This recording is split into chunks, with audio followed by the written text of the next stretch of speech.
Hey, happy Friday. Today we're in 1 Kings chapter 3. Let's get into it. Now Solomon made a treaty with Pharaoh, king of Egypt, and married Pharaoh's daughter. Then he brought her to the city of David until he had finished building his own house and the house of the Lord, and the wall all around Jerusalem. Meanwhile, the people sacrificed at the high places, because there was no house built for the name of the Lord until those days. And Solomon loved the Lord, walking in the statutes of his father David, except that he sacrificed and burned incense at the high places. Now the king went to Gibeon to sacrifice there, for that was the great high place. Solomon offered 1,000 burnt offerings on that altar. At Gibeon, the Lord appeared to Solomon in a dream by night, and God said, "Ask, what shall I give you?"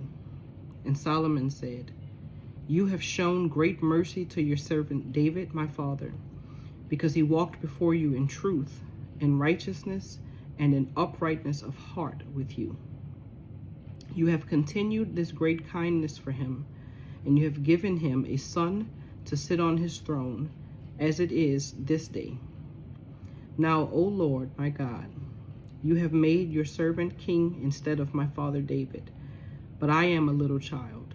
I do not know how to go out or come in, and your servant is in the midst of your own people, whom you have chosen, a great people, too numerous to be numbered or counted.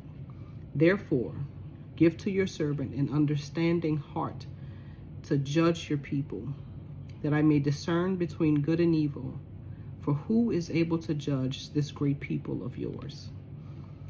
The speech pleased the Lord, that Solomon had asked this thing. Then God said to him, "Because you have asked this thing, and have not asked long life for yourself, nor have asked riches for yourself, nor have asked the life of your enemies, but have asked for yourself understanding to discern justice. Behold, I have done according to your words. See, I have given you a wise and understanding heart, so that there has not been anyone like you before you, nor shall any like you arise after you. And I have also given you what you have not asked, both riches and honor, so that there shall not be anyone like you among the kings all your days. So if you walk in my ways, to keep my statutes and my commandments, as your father David walked, then I will lengthen your days." Then Solomon awoke, and indeed it had been a dream. And he came to Jerusalem and stood before the ark of the covenant of the Lord, offered up burnt offerings, offered peace offerings, and made a feast for all his servants. Now 2 women who were harlots came to the king and stood before him. And one woman said, "O my lord, this woman and I dwell in the same house, and I gave birth while she was in the house. Then it happened the 3rd day after I had given birth, that this woman also gave birth, and we were together. No one was with us in the house, except the 2 of us in the house. And this woman's son died in the night, because she lay on him. So she arose in the middle of the night and took my son from my side, while your maidservant slept, and laid him in her bosom, and laid her dead child in my bosom. And when I arose in the morning to nurse my son, there he was dead. But when I had examined him in the morning, indeed, he was not my son, whom I had borne. Then the other woman said, No, but the living one is my son, and the dead one is your son.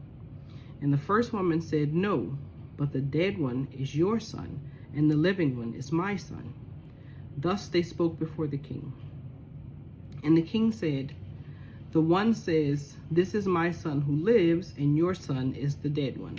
And the other says, No, but your son is dead, and my son is the living one. Then the king said, Bring me a sword. So they brought a sword before the king. And the king said, Divide the living child in 2, and give half to one and half to the other.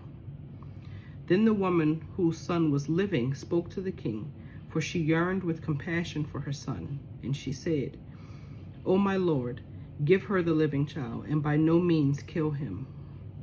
But the other said, Let him be neither mine nor yours, but divide him.